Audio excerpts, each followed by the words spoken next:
In the first video on conflict, I left with a most depressing cliffhanger because I said, here are all the things that go wrong, and don't even bother. That's depressing. I can't leave it there. I have to give us some options for handling these situations. So, I'm going to cover three possible ones. I'm not saying they're the only ones in existence, but they're, yeah, if you find more, I'll be happy to hear of them. By the way, there are more options in these three, so I should clarify. These are things that are options to us when we want to have a constructive outcome, when we want things to work out. If we don't want things to work out, we have a ton more options. So we can insult people, we can, just be real jerks to them. But I'm going to assume that there are going to be times where you actually want it to work out well, and that's going to be the focus. So, three options. Three D's. First, depart. Constructively leave the scene. It's important to say constructively. That means leave it in as positive a way as possible, as opposed to slamming a door and running off and saying, screw you, I'm out of here. So, constructively leave the scene. Um, Before I get to the next one, so you can do things like just acknowledge, like, hey, this is important, but now is really not a good time. We're not gonna make any progress on this, or I really want to hear what you have to say, but I just know that now's not the best time. Can we do this later? And that might work, or it might not. Some people might resent that and say, no, we need to deal with this now. But if you can get away, that would be ideal. Sometimes you can't. Sometimes it might be your workplace. You can't like leave work and just blow off steam or whatever. You just have to deal with the person right there. So, depart is an option that we have. I'm not saying which of these is best. I'm just laying them out there as options. So, depart is one. Disrupt. This sounds goofy, but believe it or not, it can work. It's probably not the one main strategy you want to use all the time, but here it is. Use a distraction to briefly interfere with the whole interaction, with the perceptions and thought patterns that are driving the conflict response. Sounds very clinical, but what it really means is just to shake up the interaction so that they get off their train of thought a little bit. And it sounds, so how would you do that? In a different class, I've had students do projects where they interview people who are really good communicators, and sometimes people will interview police officers. And what police officers do, like say they have to go in and there's a domestic disturbance, a lot of violence between citizens and police officers happens in those types of situations. So it's in their best interest to be able to diffuse that. And so what police officers sometimes will do is they'll just out of nowhere just be like, "Do you smell something burning? Do you have something on the stove?" Or this is like in the middle of husband, wife, or partners yelling at each other, or they'll say, "Do you hear a baby crying? Did you hear? There's something stupid like that. Did you hear that?" And and I know it sounds goofy, and if it feels goofy, don't ever do it. Fine. But I've had students come back and tell me that they were really surprised that this kind of thing would work. And how does it work? Well, if you think about it, what did I say earlier about when we're angry? We're so fixated. We're fixated on the negative. We're just in super laser intense focus on protecting ourselves. And this just momentarily shakes it all up. And it's like, oh, what was that? Or I used to use a certain book to cover this unit. And it opens with a fascinating story of a police officer who goes to a domestic dispute. He walks right by this husband and wife who are arguing. This is in the middle of the night. He sits on their couch, opens up the newspaper, looks in the classified ads. By then, they've stopped arguing. They're like watching him. He calls some random stranger in the middle of the night about one of the ads, like it was for a motorcycle. And of course, the person's like, get the hell off the phone. It's the middle of the night. And then the guy comes back, and by then, they're so puzzled, they're not arguing about anything. And now he can just simply say, you know, I'd like to think we can avoid going through all of this, going down the station. Do you think we can work this out? And by then, the couple are like, yeah, we can work it out. Totally chilled out. So, yeah, it's goofy, and yeah, you won't always have it as an option, but don't overlook it either. Like I said, I've had students use this, and they've reported back, that it can work. So, something stupid. You can also just drop something if you're holding something, drop a pen or you've got a folder of something, if as long as it's not tons of papers, you can just accidentally drop it and like, okay, where were we? Oh yeah. And it just changes the whole dynamic of the interaction. All right. Depart, disrupt, diffuse, the hardest one, the most involved one. But it's kind of the tip top. If you can do this, then you're really doing something as a communicator, something very good.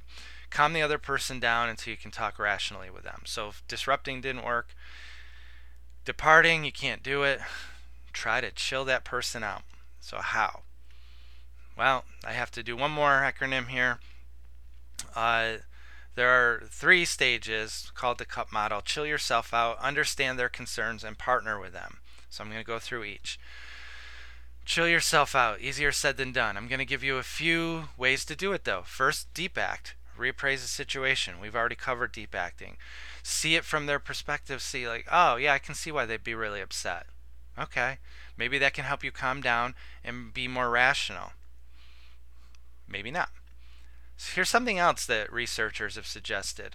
Take a third person perspective. When you're getting really angry with someone, stop for a second if you can and think about how would a neutral third party look at this? What would they say about what is going on here, about who's at fault, those types of things. And if nothing else, it'll distract you a little bit. And but often that'll make us a little bit more level-headed. All right. So you hate my first 2 suggestions. You think they're really wussy ways of handling it. I'm not going to chill myself out that way. I'm a stubborn person. I'm not backing down from anybody.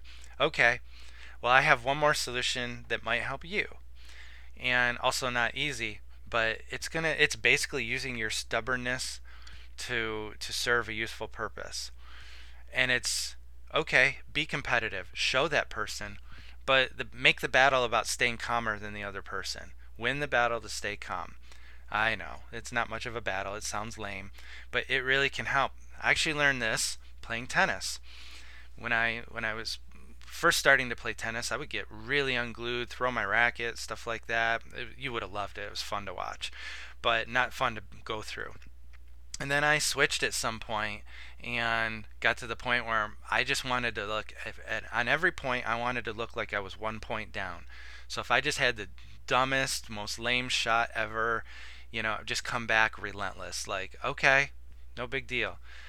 And what I started to notice is that something happened when my opponents would become unglued on the other end, like when they did what I used to do. I had the upper hand because they started getting frustrated with themselves, and even if I was frustrated with myself, I wasn't showing it. And they were getting frustrated. And then I was able to take control a lot of the time, unless they were just a far better player. But I was able to take control. And same thing in conversation. If you can outcalm the other person, you're going to be able to take control. You might not look like you're in control. They might be more animated and look like they're winning or having more power. But you'll be the adult in this situation and they'll be the child if you can stay calmer. So I don't care how you do it. I don't care what you're thinking on the inside, but to the extent you can do these things, it's in your best interest to stay calmer than the other person. There are times where I've struggled with this, and like maybe there are certain types of people that if I'm around them, they're very agitated and I get agitated quickly, and I would tell myself going in like, okay, you have to stay calm here. And so some combination of these things can help. And I would argue that based on everything we know about physiology, that if you don't do this first, forget the other steps. But you need to take care of yourself first and chill out. So there's step 1. Understand. Make sure the other person feels understood. Why do people raise their voices? Why do they say those horrible, hurtful things that they wish they could take back later on? Because they're angry and they want someone to hear them and acknowledge that. That's what I would argue, and that's what different writers on this subject argue also. So that really hurtful thing they said, rather than taking that at face value and thinking, wow, they really consciously set out to insult my mother. No, they're just acting like a child because they're so angry they can't think straight, and they're going to say anything to get your attention, to get you to hear them out. And they went too far, obviously, but really they just want to be heard. So hear them out. Be curious. Oh, and yeah, why are they so upset? What's going on there? Why are they so angry? And so they just these I would argue try to understand what is really bothering them. Ask curious questions to get them to open up. And if you have to, if you have to kind of interject, you just say, you can say something like this: "Let me be sure I'm hearing you correctly. You're upset about this because of that." I've done that tons of times, and it's a great sentence to pull out because you're actually giving evidence that you're trying to hear them out and that you're listening. And I would argue that if you don't do these things first, they're just going to keep going and going. And if you try to jump in and say, yeah, but too quickly, you're just going to set them off and you're not going to make progress. They're not going to hear you. They're processing all that anger. They're just looking for they're going to see you as a threat. They're not going to hear the thoughtful stuff you're saying. So I wouldn't even try to reason with them until you've gone through this stage and calmed them down. This may take a while. They may be very upset and it may take a while. So, but this "let me be sure I'm hearing you correctly" is something I've done. I've done it with angry parents, and it works fairly well. Now, if they keep going on, and time is an issue, like it's in the workplace or whatever, then maybe you can kind of lay it out for them. Lay out a couple of options for them. You know, we can keep talking about this if you want, but if I've understood the problem correctly, I'd love to be able to see what we can do about it. What can we do to work it out? And that kind of signals to them they're going on and on. But it's a nice way to signal. It's not saying, "Will you shut up so we can solve the problem?"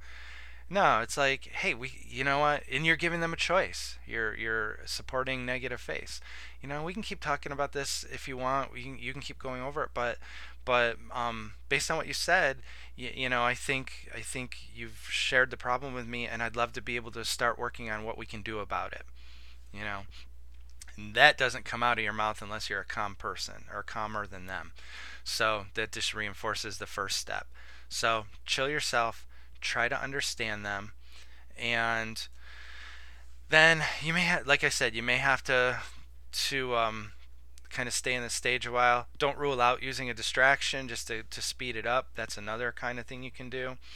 But it may take a while. Don't be in a hurry to leave this stage until you feel like you can level with them and they can talk to you somewhat reasonably. So once they've calmed down, um, I would encourage you to try to take an attitude that is about working with them, not against them. It's not the only way you can do it. You can try to convince them that they're wrong and make them feel horrible and all that. But I would take this attitude of, okay, what can we do to work this out? I think I said that for the previous slide is, what can we do to work through this and make it work out all right? And at this point, you get to offer what you have to say. Make sure they're open to hearing from you. Would you mind if I shared my point of view and tossed a couple ideas out there? You can get and try to acknowledge reasonable points they've made. And I know you might not feel like it, but sometimes they're going to have reasonable points. And if you can just throw them, a few acknowledgments there, that's going to calm them down a little bit. That kind of thing. So, you consider using questions to give advice. How do you think it would work if we did this? You know, um, if you're in a position where you're in charge of them, here are our options. What do you think about these? Which way do you want to go? You set the options. That type of thing. And then you continue to work until things are worked out, or you may have to agree to disagree. But if you can walk away agreeing to disagree, now it's back on somewhat reasonable footing, and it's not as ugly as it had been. Now, one other thing that might happen during here, you notice I'm doing a lot. I'm just gonna go back through, you know, so work with them. I'm basically seeing, make sure they're open to hearing you. It's like very deferential, and some of you might be like, "That's just stupid. I'm not gonna like beg them to hear me after I just listen to them for however long." And in fairness to that position, you may get to the point where they they don't hear you. Like you've listened to them, and then you're trying to share your points and your concerns, and they don't want to hear it. Well, because you went through the understanding stage, if you did it correctly, you have one more thing going for you, the power of reciprocity. Because you can turn around and say, you know what? You came to me concerned, and I sat here and listened to your concerns, and I made an effort to make sure that I heard your concerns, and I repeated them back to you. And so I made a real effort to hear your concerns. Now, why aren't you doing the same for my concerns? Bam! Like, it doesn't mean everyone will be impressed by that, but if you listen first, you set up a pressure for them to listen, and it's going to be harder for them to not listen. If they're still really angry, they won't listen, but if you calm them down a little bit, you're going to make them more open to hearing what you have to say rather than trying to force it initially. So you need to be the adult. You need to take the first step and hear them out, and then you get to share your point of view. And if they're not hearing it, remind them that you heard theirs. And if they're still not hearing it, maybe now you can depart more constructively, or you walk away agreeing to disagree, because you're not going to solve everything. There is no foolproof way to solve all of these situations, but hopefully this helps. And if nothing else, just remember that during this process, the other person just wants to feel understood. So to the extent you can do that, and then use that to your advantage, and by taking control and being the adult in this situation, I think that'll help your chances. And hopefully, going through this video, you see so much of what we've talked about throughout the semester, from attributions to face to emotions to questions, all those types of things. So look forward to applying this in class.